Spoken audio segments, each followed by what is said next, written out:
طرح سے یہ لوگ بیان کرتے ہیں اللہ کے نبی علیہ الصلوۃ والسلام نے جو اپنے بال مبارک رکھے اس کا جو طریقہ ہے اس کا طریقہ سب سے پیارا طریقہ، نبی کا طریقہ سب سے اچھا طریقہ۔ نبی مکرم صلی اللہ علیہ وسلم نے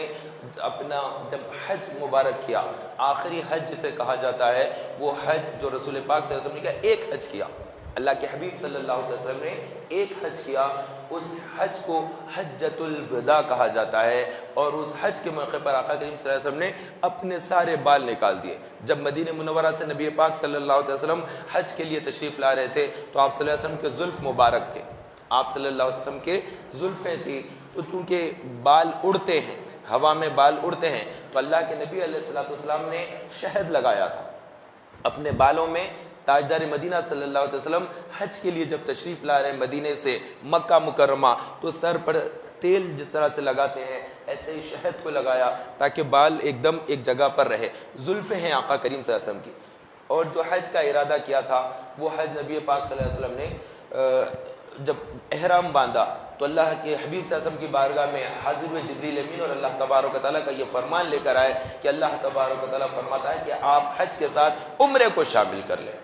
آپ حج کے ساتھ عمرے کو شامل کریں۔ تو اللہ کے نبی علیہ الصلوۃ والسلام نے حج کے ساتھ عمرے کو شامل کرنا ہے، تو پھر آقا کریم صلی اللہ علیہ وسلم نے حکم الہہ کے بعد حج تمتع نہیں، حج افراد نہیں، بلکہ حج قرن آپ نے کیا۔ تو حج کی تین قسمیں ہیں، ایک حج قرن ہوتا ہے، ایک حج تمتع ہوتا ہے، اور تیسرا جو حج ہوتا ہے وہ حج افراد۔ عام طور پر کوئی بھی آدمی کہتا ہے کہ میں حج کے لیے جا رہا ہوں، تو اس کا حج جو ہوتا ہے وہ معلوم کر لے پہلے کہ میں کون سا حج کرنا ہے۔ تو حج کی تین قسموں میں سے اللہ کے نبی علیہ السلام نے جب حج کر رہے تھے تو بغیر عمرے والا حج نہ کریں، بلکہ آپ عمرے کو ملا لیں، یہ حکم آیا۔ تو آپ صلی اللہ علیہ وسلم نے حج قرن کیا۔ تو حج قرن کے اندر جو احرام ہوتا ہے وہ عمرہ کرنے کے بعد اس کو بدلا نہیں جاتا، اس کو اتارا نہیں جاتا، اسی حالت میں رہتے ہوئے مینا کی وادی میں پھر داخل ہو جاتے ہیں۔ تو اس میں محنت بہت زیادہ ہوتی ہے، کیونکہ جب بندہ احرام کی حالت میں ہوتا ہے تو جو جائز چیزیں بھی ہیں وہ اس کے اوپر حرام ہو جاتی ہیں، جیسے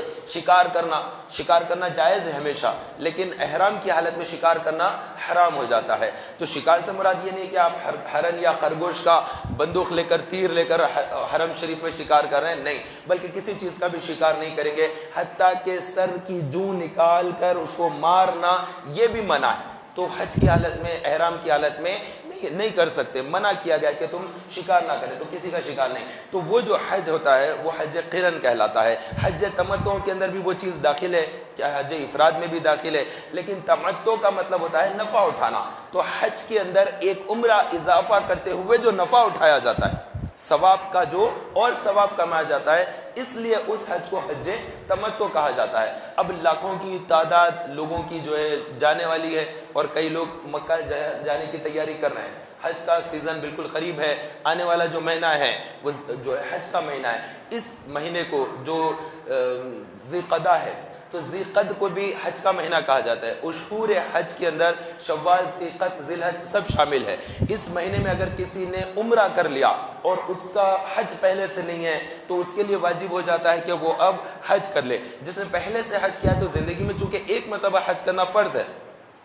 حج زندگی میں ایک مرتبہ کرنا فرض ہے۔ اگر کسی نے ایک دفعہ حج کر لیا تو دوبارہ اس کے اوپر حج فرض نہیں ہوتا ہے۔ ہاں، اگر کوئی مرتد ہو گیا، اسلام سے خارج ہو گیا، تو اب اس کا حج ختم ہو گیا۔ کسی نے گستاخی کر دی، نبی پاک صلی اللہ علیہ وسلم کی شان میں اگر کوئی گستاخی کرے تو وہ کافر ہو جائے گا۔ اللہ رب العزت کی شان میں کوئی گستاخی کرے تو وہ کافر ہو جائے گا۔ جس نے قرآن مجید کی کسی آیت کا انکار کرے وہ کافر ہو جائے گا۔ کسی نے نماز کی توہین کی، نماز کی بے عزتی کی، کسی نے اذان کا مذاق اڑایا، کسی نے داڑھی یا سنت یا شریعت کا یا اسلام کا یا کسی بھی اسلامی شعار کا مذاق اڑایا، چاہے ہماری اذان ہو، چاہے ہماری نماز ہو، چاہے رمضان کا روزہ ہو، یا زکوٰۃ کا نظام ہو، یا قربانی ہو، یا حج ہو، یا عیدگاہ ہو، یا مسجد ہو، یا دین کی کوئی ایسی چیز ہو جو بنیادیں ہیں، اس کا مذاق اڑانا، تمسخر کرنا، اس کی بے عزتی کرنا، توہین کرنا ارکان اسلام کی، تو وہ بندہ اسلام سے خارج اور وہ مرتد ہو جائے گا، کیونکہ وہ دین اسلام کا مذاق اڑا رہا ہے،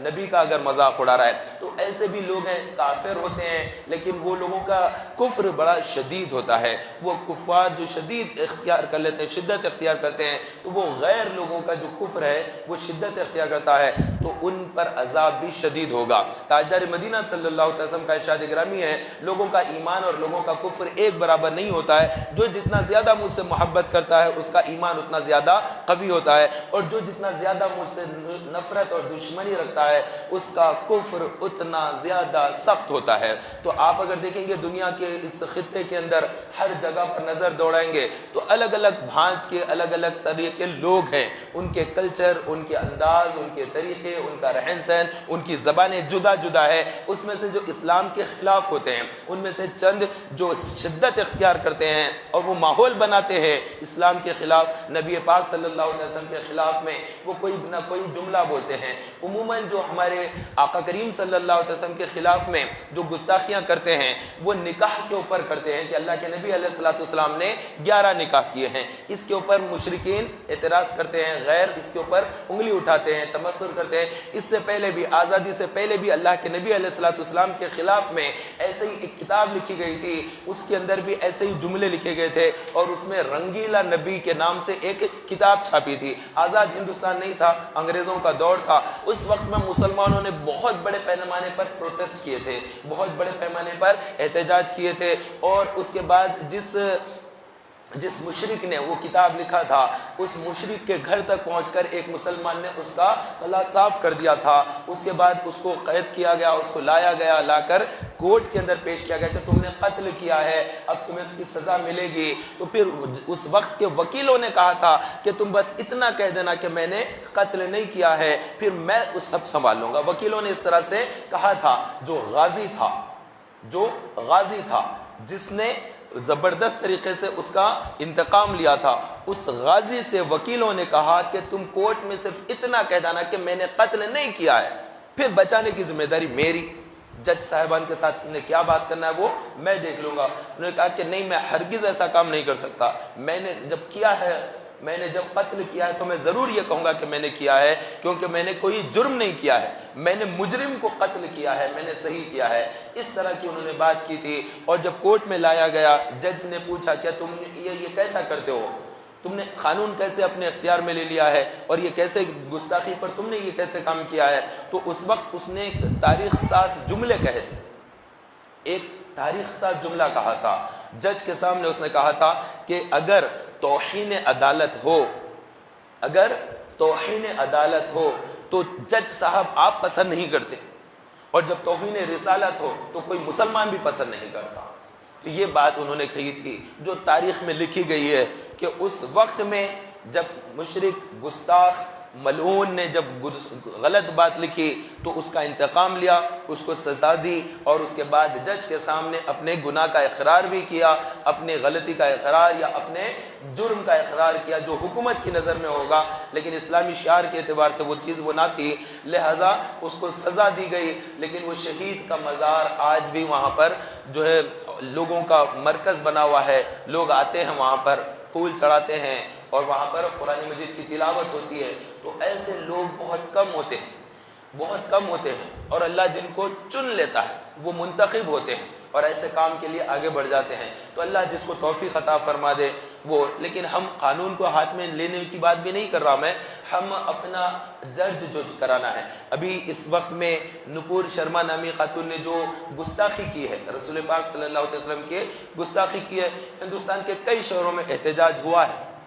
اس میں کوئی دو رائے نہیں ہے۔ بہت زیادہ جھارکھنڈ کے علاقے کے مسلمانوں نے کیا ہے، کانپور کے مسلمانوں نے احتجاج کیا، ان پر فائرنگ ہوئی، بچے شہید ہوئے، ان کو یہاں پر گولی لگی، سر سے پورا کا پورا خون بہہ کر لاش گری، اسے لے جا کر دفن کیے۔ پھر اس کی ماں کا اسٹیٹمنٹ بھی آیا، چاہے آپ NDTV پر دیکھیں یا BBC پر دیکھیں، چاروں طرف میں وہ آیا کہ اس طرح انہوں نے کہا کہ اگر میرا بچہ نبی پاک صلی اللہ علیہ وسلم کی ناموس پر اگر شہید ہوتا ہے تو مجھے اس پر کوئی غم نہیں ہے۔ تو اس طرح وہ جھارکھنڈ کی وہ مسلمان خاتون نے جس کا بچہ شہید ہو گیا پولیس فائرنگ میں، اس نے کوئی غم نہیں کیا، بلکہ دکھ اس بات کا تھا کہ بچہ کھو گیا ہے، اکلوتا بیٹا شہید ہو گیا۔ وہ ایک ممتا کی ایک الگ چیز تھی، لیکن اس کے باوجود بھی اس خاتون نے کوئی دکھ اس پر نہیں کیا کہ یہ کاش کہ میرا بیٹا نہ جاتا وہاں پر، نہ، ایسا جملہ نہیں تھا۔ کاش کہ میرا بیٹا پروٹیسٹ نہیں کرتا، ایسا کوئی جملہ نہیں تھا۔ پروٹیسٹ کیا تھا، بچہ شہید ہوا تھا۔ تو چند اگر بچے شہید ہو جاتے ہیں تو اس پر غم نہ منائیں، اس پر پریشان نہ ہو جائے۔ اگر خون بہہ جاتا ہے، اگر ہم قتل کیے جاتے ہیں یا لاٹھی چارج میں ہمارے ہاتھ پاؤں ٹوٹتے ہیں، تو یہ تمام چیزیں ہونی ہے، تو یہ اتنا کوئی بڑا نہیں ہے۔ ناموس رسالت پر جو انگلی اٹھائی جا رہی ہے، رسول پاک صلی اللہ علیہ وسلم کے خلاف میں جب بولا جا رہا ہے، اس کو گوارا کریں گے تو آبادیاں قتل ہو جاتی ہیں، وہ بہت بھاری نقصان آتا ہے۔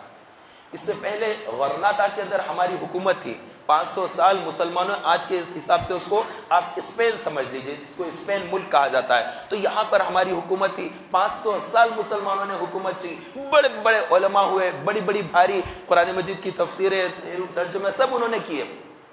اس کے بعد وہاں پر گستاخیاں ہوئی تو مسلمانوں نے اسے قتل کر دیا کہ تم گستاخی کرتے کیسا نبی کی شان میں۔ تو اس طرح سے ہوتا رہا، لیکن اس کے بعد ان لوگوں نے یہ کیا کہ ہم گستاخی کریں گے لیکن مسلمان ہمیں حملہ نہ کرے، ان کا معیار گر جائے، مسلمان برداشت کر لے۔ اس کے لیے انہوں نے ایک پاگل کا بھیس اختیار کیا ایک آدمی نے، اور پاگل بن کر وہ اس طرح سے گستاخیاں کرتے ہوئے گلی کوچوں میں روڈوں پر پھرتا تھا۔ تو مسلمان جب اس کو مارنے جاتے تو دوسرے مسلمان کہتے کہ نہیں یہ تو پاگل ہے،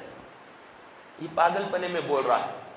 ارے وہ پاگل پنے میں کیا بول رہا ہے، وہ تمہیں پاگل بنا رہا ہے۔ وہ پاگل پنے میں بھی اگر گستاخی کرتا تو نہیں مانی جائے گی۔ آپ کو اختیار کس نے دیا ہے کہ رسول پاک کی شان میں گستاخی ہو اور آپ معاف کریں؟ آپ کو اگر کوئی مارے، آپ کو گالی دے، آپ کو برا بھلا کہے، آپ کی کوئی چیز چھین لے، آپ کو اختیار ہے، آپ معاف کر سکتے ہیں۔ لیکن نبی پاک صلی اللہ علیہ وسلم کی بارگاہ کا کوئی گستاخ ہے تو کسی مسلمان کو اختیار نہیں ہے کہ اسے معاف کرے، نہیں معاف کر سکتے، وہ اللہ کا مجرم ہے، اسے سزا ملنی ہی ملنی چاہیے۔ تو اس طرح سے ہوا تو لوگوں نے اسے چھوڑ دیا، نہیں مارا، اور اس کے بعد وہ پاگل گلی گلی میں، محلے محلے، مسلمانوں کے بازاروں میں، بستیوں میں پھرتا ہوا وہ پاگل جملے بولتا رسول پاک کے خلاف، لیکن وہ لوگوں نے ہاتھ نہیں اٹھایا، اسے نہیں روکا۔ اس کا نتیجہ یہ نکلا کہ دیکھتے ہی دیکھتے عیسائی مذہب والے غالب آئے اور پھر وہاں کی حکومت گری اور مسلمانوں سے غرناطہ چلا گیا۔